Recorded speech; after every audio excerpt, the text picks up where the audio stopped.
하나님 말씀 요한복음 3장 8절에서 12절까지 신약성경 146쪽입니다. 우리 함께 봉독하시겠습니다. 요한복음 3장 8절에서 12절까지 우리 한 절씩 교독하겠습니다. 바람이 임의로 불매 내가 그 소리는 들어도 어디서 와서 어디로 가는지 알지 못하나니 성령으로 난 사람도 다 그러하니라.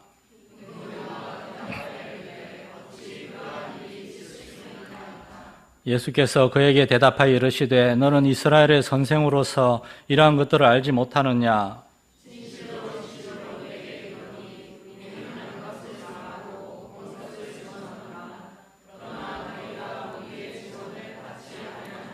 같이 읽겠습니다. 내가 땅의 일을 말하여도 너희가 믿지 아니하거든 하물며 하늘의 일을 말하면 어떻게 믿겠느냐? 아멘.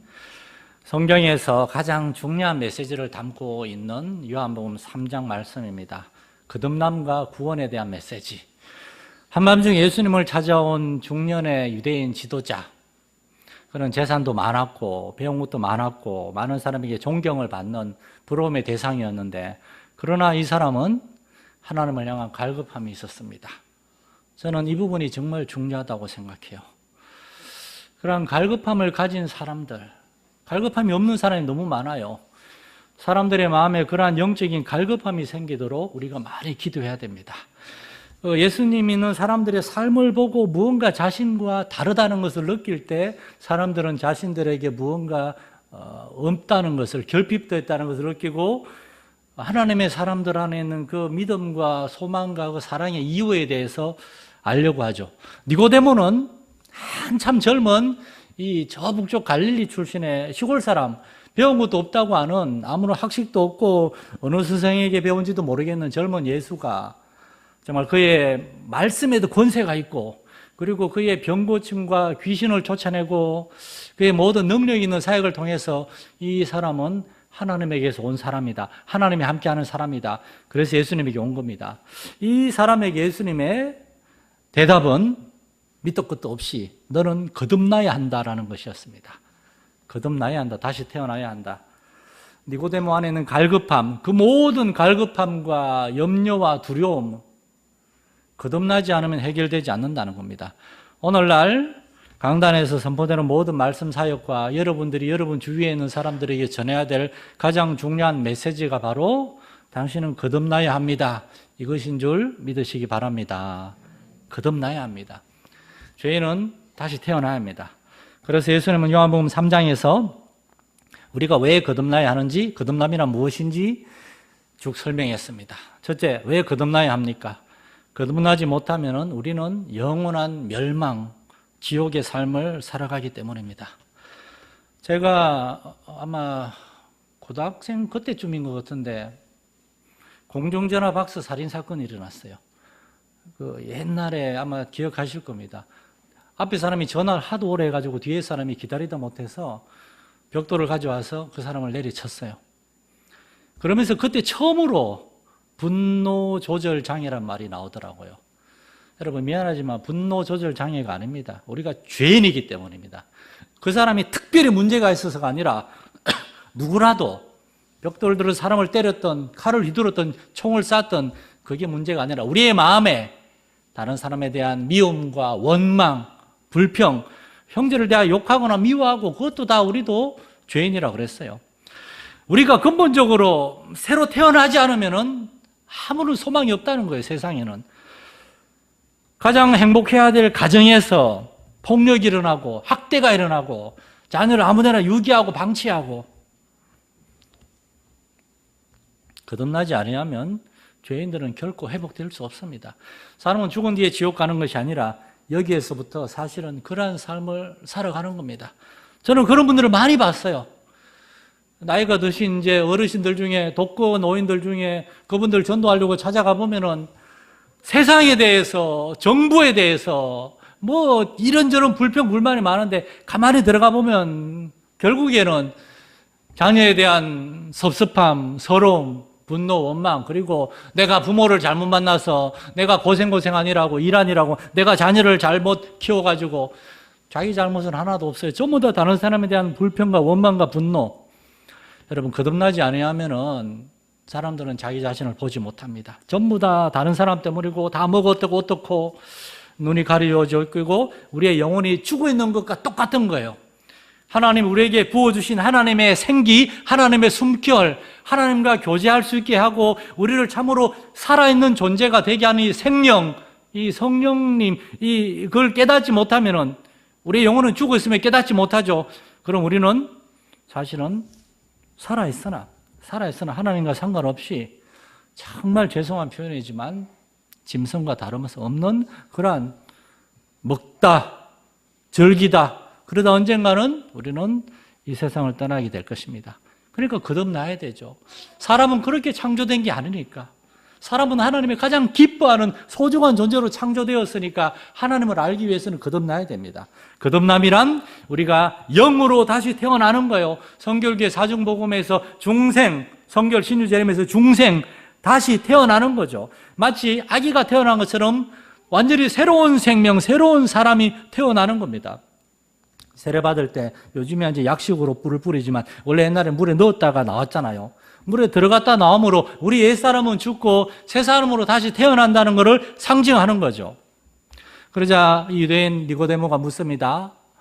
사람이 늙으면 어떻게 날 수 있습니까? 내가 나이가 많고 늙었는데 어머니 뱃속에 다시 들어갔다가 다시 태어나는 겁니까? 여기에 대해서 주님의 대답이 사람은 물과 성령으로 다시 태어나는 것이다. 육이 아니라 영으로 다시 태어나는 것이다. 이렇게 거듭남에 대해서 예수님의 설명을 듣고 니고데모가 이제 오늘 9절에서 질문을 던집니다. 어떻게 그런 일이 있을 수 있습니까? 어떻게? 그래서 거듭남에 대한 세 번째 메시지는 어떻게입니다. 어떻게? 거듭남이 왜 필요한지, 거듭남이 무엇인지, 그 다음에 예수님이 이제 사람이 어떻게 거듭날 수가 있는지, 여기서 우리는 니고데모는 왜 이러한 사실을 이해하지 못했을까? 니고데모는 유대인의 학자로서 굉장히 많이 배운 사람이에요. 똑똑한 사람이에요. 그런데도 이 거듭남의 진리를 이해하지 못합니다. 여러분은 어떻습니까? 여러분은 거듭남이 무엇인지 정확하게 이해하고 있습니까? 예수님이 5절 말씀에 물과 성령으로 다시 태어난다고 그랬어요. 그러면 하나님의 나라에 들어갈 수 있다. 왜 물이고 왜 성령일까요? 여러분, 물이 뭡니까? 유대인들은 물을 굉장히 중요하게 생각했어요. 워낙에 사막 기후고 먼지가 많고 하기 때문에 집에 들어갈 때마다 항상 손을 씻고 그리고 발을 씻어야 됐어요. 그렇게 함으로 사실 완전히 깨끗해지려면 위생적으로는 그냥 다 이렇게 목욕을 해야 되겠지만, 그러나 손과 발을 씻음으로 음식을 만지고 물건을 만지고 사람을 접촉하는 손과 그리고 이게 집안에 이렇게 발을 디뎌야 되기 때문에 발을 씻음으로 최소한의 위생과 정결함을 얻는다, 그렇게 생각했어요. 물이라는 것은 사람을 깨끗하게 정결하게 씻어주는 거라요. 거듭난다는 것은 우리의 죄가 우리 안에 있는 무언가 거룩하지 못한 것이 씻겨져야 되는 거예요. 그런데 적당히 씻겨서는 안 돼요. 물만이 아니라 성령님이 필요해요. 성령님이 뭡니까? 세례 요한은 예수님에 대해서 그는 불과 성령으로 세례를 줄 거라고. 성령이 역사하시는 게 바로 불입니다. 불. 요즘은 그런 말 잘 안 하지만 옛날에는 성령 세례란 말을 많이 썼어요. 성령 세례. 성령 세례에 대해서 저도 이제 언젠가 한번 나눌 기회가 있을 텐데, 특별히 요한복음에 이러한 성령에 의한 그러한 세례 또는 성령에 의한 놀라운 변화, 그런 게 많이 나옵니다. 물세례를 받은 다음에 이제 예수님을 믿기로 결단했어요. 그리고 신앙생활 하다 보면은 어느 순간 무언가 밋밋한 게 느껴져요. 밥 먹드는 신앙생활에 그냥 이렇게 교회만 들락날락 하면 되는 것인가? 너무 재미가 없는데, 너무 싱거운데. 성령 세례를 받지 못해서 그렇습니다. 성령 세례란 것은 성령 하나님이 그냥 물 세례는 상징적인 거예요. 물로 세례를 받는다고 우리의 죄가 실제로 씻겨지는 건 아니에요. 씻겨진다고 여기는 거지. 그러나 실제로 우리의 죄가 씻겨져야 돼요. 죄는 어디에 있습니까? 우리의 마음속에 있죠. 예수님이 계속 말씀하시잖아요. 나쁜 생각, 악독한 생각, 악한 생각들, 결국에 사람을 더럽게 하는 것은 우리가 먹는, 밖에서 먹으면서 들어가는 음식이 아니라 우리 안에서 밖으로 나오는 거라고. 바로 사람의 마음이라고. 로마서 1장 이제 후반부에 나오는 그 사람 안에 있는 모든 죄악된 더러운 것들, 이러한 것들이 물로는 씻겨지지 않습니다. 그래서 우리가 예수를 믿어도 자꾸 우리의 마음과 생각과 우리의 삶에 죄악된 행동들이 자꾸만 나타나는 거예요. 죄를 이기지 못하는 거예요. 그런데 성령으로 세례를 받으면은, 성령 세례 받은 사람들이 다 공동적으로 하는 말이 뜨겁다는 거예요. 너무 뜨겁다고. 실제로 몸이 뜨거운 게 아니라 마음이 너무 뜨거운 거예요. 성령께서 우리 안에 있는 죄를 깨닫게 하시고 보여주시고 회개하게 하시고 하나님 앞에 간절히 엎드려 매달리고 우리가 얼마나 죄인이고 그러나 하나님을 영화롭게 하지 못했는지를 깨닫게 함으로 말미암아 하나님 앞에 괴로워하면서 매달리고 오직 전적으로 성령님만을 의지하고 나는 하나님 앞에서 새로워지기 원합니다 하고 매달릴 때 하나님께서 우리에게 찾아오십니다. 그리고 우리의 영혼을 그야말로 변화시키시고, 이런 표현이 좀 그렇지만 뒤집어 놓는 거예요. 이렇게 꾸중물이 있으면은 이렇게 다 물 퍼내고 새로운 물을 해놔야 되잖아요. 우리의 마음을 완전히 새롭게 뒤바꾸어 놓는 그러한 성령의 놀라운 변화, 이것을 성령 세례 또는 쉬운 말로는 성령의 충만한 은혜, 여러분 우리 온 성도들이 정말 그냥 습관적으로 주어진 그냥 교회 다니는 생활에 하는 것이 아니라 우리의 마음이 성령으로 뜨거워져서 죄를 미워하고 죄와 싸우고 하나님 앞에 거룩한 성결한 삶을 추구하는 이러한 성령의 은혜, 성령의 세례를 사모하는 여러분 되시길 축원합니다. 기도하고 매달려야 돼요. 그냥 교회에 정기적으로 왔다 갔다 하는 거 뭐 이러면 천국 가겠지. 저는 거기에 만족할 수 있다는 게 너무나 이해가 안 됩니다. 우리가 예수님을 믿는 것은, 하나님을 알려고 하는 것은 적당한 선에 만족할 수가 없어요. 오랜만에 산 얘기를 하는 걸 이해해 주시기 바랍니다. 처음에 산 저렇게 뒤에 여기 언덕 좀 다니다 보면 좋다, 만족이 안 됩니다. 그 다음에 보면 저쪽에 더 높은 산이 있네, 저기 한번 가봐야 되겠네. 거기 갔더니만 그 너머에 더 높은 산이 있어요. 그렇게 해서 우리나라에서 제일 높은 산 올라갔어요. 텔레비에 보니까 다른 나라에 더 높은 산이 있어. 정말 산을 좋아하는 사람은 막 가고 싶어져요. 제가 그렇다는 말이 아니에요. 그러한 갈급함이 있는 거예요. 신앙생활 하는데 정말 열심으로 눈물로 기도하고 하나님께 매달리고 헌신하고 그러한 사람들이 보여요. 나는 왜 그렇지 않지? 아이고 뭐 저렇게 요란하게 믿을 필요 있나? 우린 거기에 만족할 수가 없어요. 나도 그렇게 더 알고 싶고, 니고데모에게 그런 갈급함이 있었어요. 유대인이고 하나님의 말씀을 전하고 가르치는 사람인데 자기 안에는 그런 확신이 없고, 자기가 아무리 하나님의 말씀 가르쳐도 사람들이 별로 반응도 없고 시큰둥한데, 이 갈릴리 나사렛에서 온 젊은 예수라는 사람이 하나님의 말씀을 가르칠 때 사람들이 막 회개하고 변화하고 울고, 그리고 사람들의 병과 약한 것이 고쳐주고, 그걸 봤을 때 니고데모는 저것이 정말 하나님의 살아계신 역사인데 왜 나에겐 저런 게 없나? 저걸 알고 싶다. 그렇게 하나님 앞에 나오는 겁니다. 여러분, 하나님 앞에서 야고보서 2장 26절에 보면은 이런 말씀이 있습니다. 영혼 없는 몸이 죽은 것 같이 행함이 없는 믿음은 죽은 것이니라. 실제로 죽은 게 아니라 죽어 있는 것과 같은 거죠. 우리가 하나님을 믿는다 하지만 우리의 믿음이 지식에 머물러 있고 그냥 습관적이고 타성에 빠지는 그런 삶에 머물러 있다면은 우리의 믿음은 사실은 죽은 것과 같고 잠자고 있는 거예요.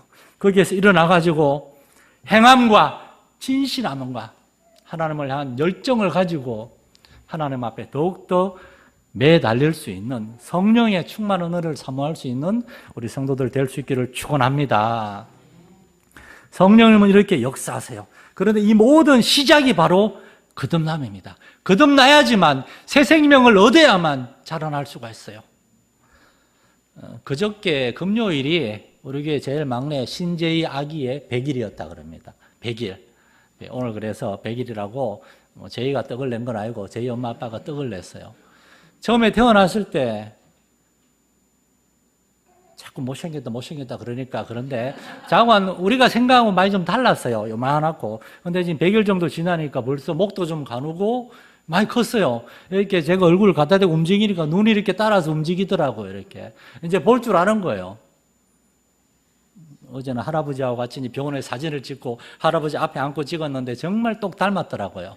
처음에는 누굴 닮았나 모르겠는데 생명이 있으면 자라납니다. 변화합니다. 좀 지나면 이제 저 사인이 다인이처럼 아장아장 걸어 다닙니다. 이제 말 안 듣기 시작합니다. 자꾸 위험한 데 가려고 그러고 살아있기 때문에. 그러다가 나중에 장성하면 이쪽에 있는 우리 학생들처럼, 우리 젊은이들처럼 장성해서 엄마 아빠보다 더 힘이 세져서 짐도 옮기고 때가 되면 엄마 아빠 업어주기도 하고 점점 자라서 일을 할 수 있는 사람이 되는 겁니다. 여러분, 다시 태어나야지만 자라요. 변화돼요. 주님의 일을 할 수 있어요. 처음엔 작게 일하지만 나중에 더 크게 할 수 있어요. 이 모든 시작이 거듭남에서 생명을 얻는 데서 시작이 되는 거예요. 우리 마산 열린교회는 누구든 여기에 와서 하나님을 알고 하나님 믿으면 복 준다고 좋다, 그 정도가 아니라 참으로 하나님이 어떤 분인지를 알고 하나님이 나를 사람으로 창조하셨으니 내가 정말 하나님을 더 알고 하나님을 섬기는 삶을 살고 싶다는 갈급함을 가지고 하나님께 나와서 거듭나고 그가 예수 안에 새 생명에서 점점 자라고 변화되는 그러한 중생의 역사가 있는 교회가 되기를 간절히 소망합니다. 이러한 것들을 위해 기도해야 됩니다. 새 가족들이 계속 와서 예수를 만나고 그 다음에 돌아가면 이제 전처럼 살 수가 없어요. 새롭게 살아야 돼요. 모든 사람은 거듭나야 되는 겁니다. 거듭남으로의 하나님의 초대에 응답해야 됩니다. 사실 우리에게 가장 중요한 문제는 먹을 것, 입을 것, 마실 것, 세상의 어떤 즐길 것, 그런 것의 문제가 아니에요. 여러분의 자녀들이 참으로 예수님을 만나고 성령의 역사하심으로 그들이 그 안에 죄가 씻음받고 성령으로 새롭게 태어났는가, 거듭났는가, 이것을 관심을 가지고 여러분의 자녀를 위해 기도하고 여러분의 오이코스들을 위해 기도할 수 있기를 바랍니다. 그래서 그들이 하나님과의 올바른 관계 안에서 세상만이 아니라 먼저 하나님과의 관계에서 부유해짐으로 말미암아 그들이 어디에서 어떤 일을 만난다 하더라도 혼자가 아니니까 요즘 낙심하고 낙담하고 그래서 자포자기하는 젊은이들이 얼마나 많습니까? 3포 그러다가 여기서는 5포, 수십포, 젊은이들은 다 포기했다고 그냥 숨만 쉬고 있다고. 제가 하는 얘기가 아니라 그런 얘기 누가 하더라고요. 그런데 귀 기울일 필요 없습니다. 정말 귀 기울여야 될 것은 하나님의 말씀입니다. 오라, 지금이 은혜 받을 만한 때요. 지금이 구원받을 만할 때요. 지금이 거듭나서 하나님 아래 새롭게 다시금 살아가야 될 때인 줄 믿습니다. 거듭남에 대해서 예수님은 우리가 어떻게 거듭날 수 있는가 3가지 얘기를 하십니다. 성령의 3가지 역사하심, 오늘 1가지를 나누고 다음 주에 2가지를 나누려고 그래요. 성령님은 이렇게 하나님 앞에 정말 거듭남에 대해서 갈급한 마음을 가지고 관심 있는 사람들에게 어떻게 역사하시는가. 성령님이 역사하시는 3가지 방법은, 첫째, 그들로 하여금 자신이 죄인이고 자신은 반드시 믿음으로 새롭게 태어나야 된다는 사실을 깨닫게 하십니다. 구원의 필요성을 느끼게 하세요. 2번째로, 그렇다면 나는 어떻게 구원받을 수가 있나? 나는 어떻게 새로워질 수가 있나? 그 방법을 찾다가 마침내 하나님 앞에 나오게 하십니다. 니고데모가 예수님 앞에 나왔잖아요. 니고데모가 3장 2절에 뭐라고 했는가 하면, 우리가 당신은 하나님께로부터 오신 선생인 줄 아나이다. 우리가 그랬는데 니고데모 말고도 예수님에 대해서 알려고 하는 사람이 많았다는 건데 예수님한테 온 사람은 니고데모밖에 없어요. 성령님 역사하시면은 그의 마음속에 자신은 죄인이고 자신은 구원받아야 된다는 그러한 깨달음과, 그리고 그가 구원받기 위해서 난 어떻게 해야 되나? 절에 가야 되나? 성당에 가야 되나? 아니다. 구원의 길, 예수께서 가라사대 내가 곧 길이요 진리요 생명이니 나로 말미암지 않고는 아버지께로 올 자가 없느니라. 예수님이 그런 분이 그렇게 말했다 그러니까 그분한테 가야 되겠다. 그리고 예수님한테 나오게 하십니다. 그리고 3번째, 이 구원의 메시지를 깨닫고 받아들이게 하십니다. 이 3가지 역사예요. 이게 전부 다 성령 하나님이 하십니다. 죄인들의 완고하고 강팍한 마음에 성령님 찾아오셔서 그들의 마음을 부드럽게 만져주십니다. 요한계시록 3장 20절 말씀처럼 예수님이 내가 문 밖에 서서 문을 두드리는데 정말 안 열어요. 정말 안 열어요. 우리 인주쌤이 아까 기도하다 울었는데 오늘 아침에 애들이 많이 안 왔어요. 성경학교 앞두고 좀 많이 왔으면 좋겠는데 비도 오고 이러니까 애들이 많이 안 왔어요. 이렇게 정말 아이들 위해 열심히 기도하고 기다렸는데 아이가 안 오는데 선생님들이 안 왔네, 다음 주 오겠지, 이럴 수는 없습니다. 오늘 모르는 것에 안타까워하고 정말 더 간절히 기도하게 되고, 아이들이, 사람들이 이렇게 마음이 얼마나 완고하고 강팍한지. 제가 서울신대 가가지고 1989년에 의정부에 있는 호원교회라고 거기서 주일학교 총무교사, 그 이듬해 주일학교 전도사. 그때 애들은 정말이지 한마디만 하면 전부 다 까르르 웃고 그냥 저 사람 너무 재미있어요. 사실은 되게 평범한 얘기인데 그런 오늘은 아무리 웃겨도 안 웃습니다. 텔레비전 유튜브에 웃기는 게 너무 많고 신기하고 재밌는 게 너무 많아서 파워포인트, 칠판도 사놓고 막 제가 저걸 너무 오랜만에 하니까 사용을 잘 못하겠어요. 여기에 그림 붙였다 뗐다 해도 전부 다 시큰둥해요. 별로 재미가 없나 봐요, 이렇게. 그래서 도대체 어떻게 하면 이 아이들의 관심을 끌 수 있고 마음을 얻을 수 있을까? 물론 자료도 연구하고 하겠지만은 기도밖에 없습니다. 그 아이들의 마음이 부드러워지고 우리 선생님들과 이 마산연합교회에 오면은 사람들이 얼마나 우리 아이들을 따뜻하게 맞아주고 친절하게 대해주는지 그걸 알고 옛날에 우리 성도 어떤 분이 작년인가 길에서 우리 교회 애들 만났는데 애들이 막 가서 아는 체 하니까 뭘 사줬다 그러는데 그렇게 길에서 만나도 아는 체 하고 그럴 때 성령이 아이들의 마음을 열어주는 겁니다. 이것을 가리켜서 성령의 선행적인 은총이라 그럽니다. 선행적인 은총. 아직 거듭나지 않았어요. 아직 구원 못 받았어요. 그런데도 하나님의 성령이 미리 그들의 마음속에 가서 일하시는 겁니다. 여기 어떤 한 사람이 있습니다. 이 사람은 하나님과 상관없이 살고 있어요. 이 사람은 하나님 모르고 살다가 언젠가 이제 죽으면 하나님께 심판을 받고 영원한 지옥에 들어가게 될 겁니다. 그러나 이 사람은 그걸 몰라요. 그냥 세상이 전부인 줄 알아요. 그리고 그렇게 살아가면서 그런데 어느 날 성령님이 그의 마음에 찾아오셔서 그의 마음이 역사하기 시작합니다. 하나님이 어떻게 역사하시는가? 그 첫 번째 역사는 나는 죄인이구나. 나는 하나님을 모르고 하나님과 상관없이 살아가고 왔으며 나의 삶은 그래서 되게 바쁘고 분주하고 정말 신나는 것 같지만 그러나 사실은 무의미하고 무가치하고 불행하고 고통스러운 삶이구나.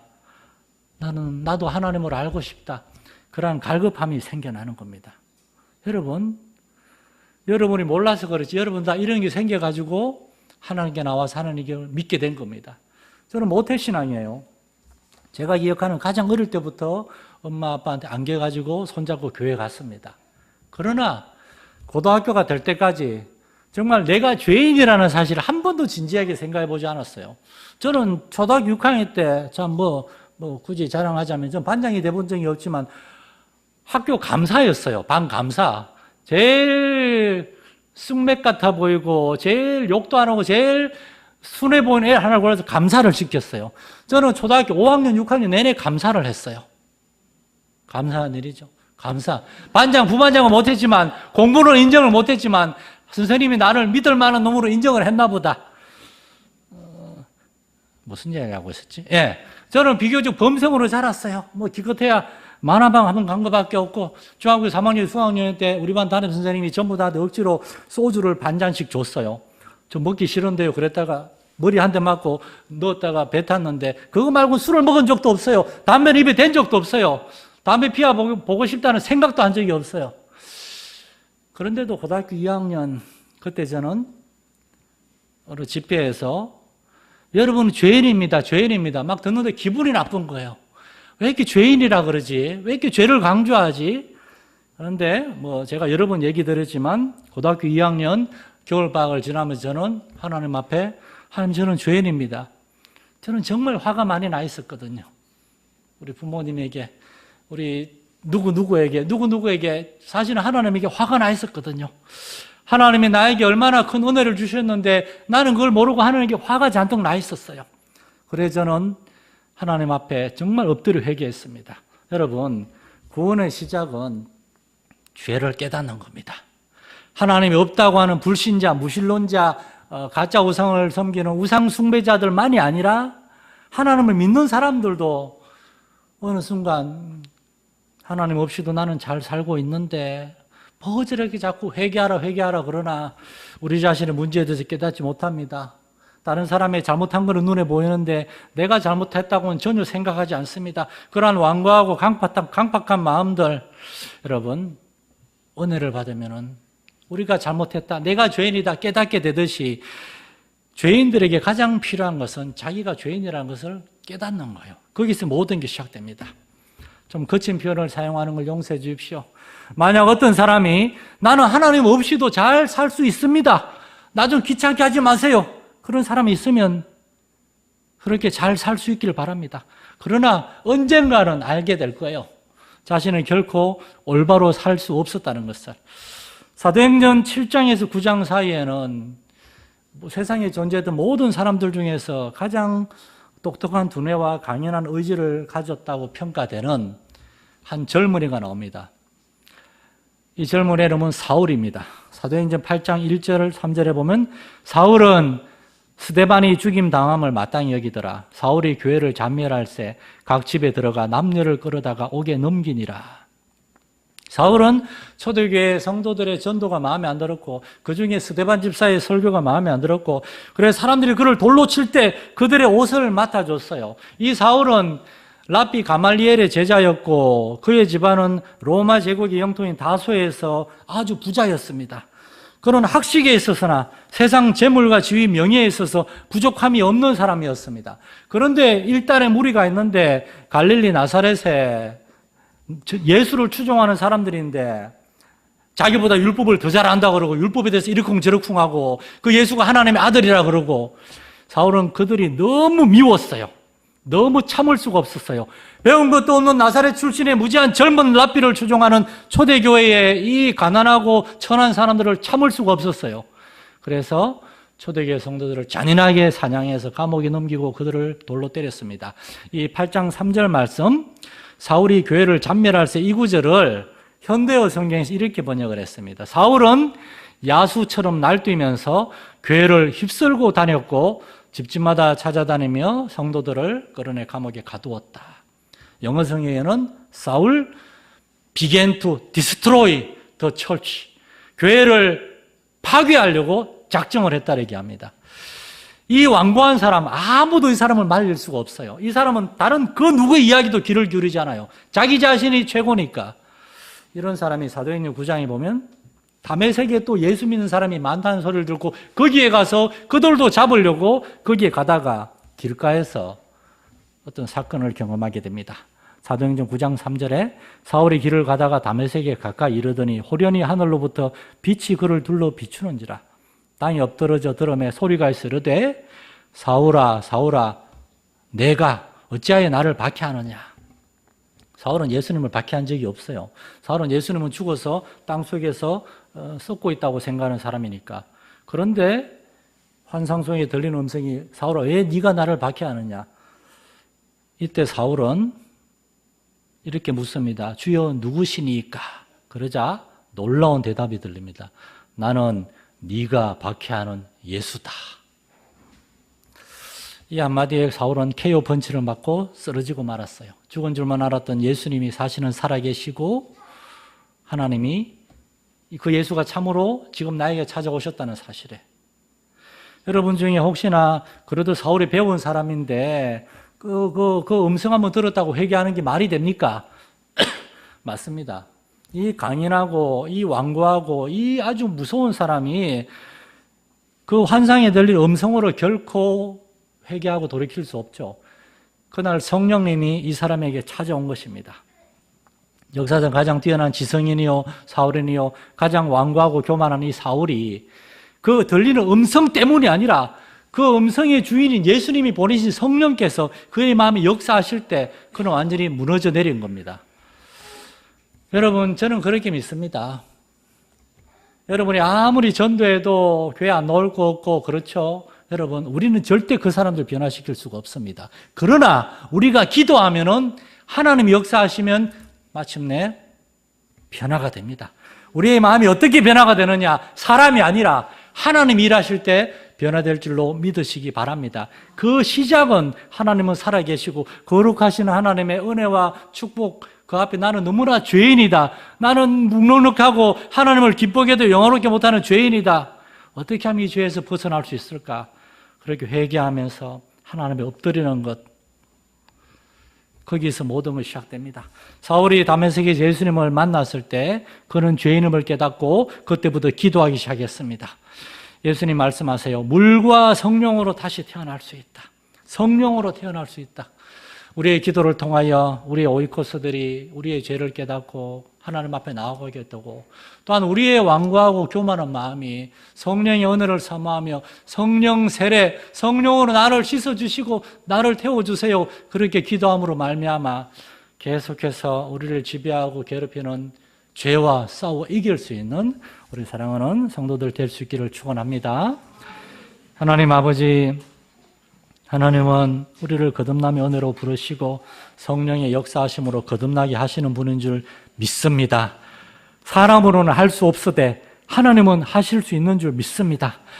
우리 교회학교 아이들, 학생들 참으로 말 안 듣고 세상에 물들어 있는 것 없고 도무지 복음의 진리에 선생님들의 그 사랑과 헌신에도 불구하고 너무나 냉정하고 정말 말 안 듣는 그 아이들의 마음에도 하나님이 찾아오시면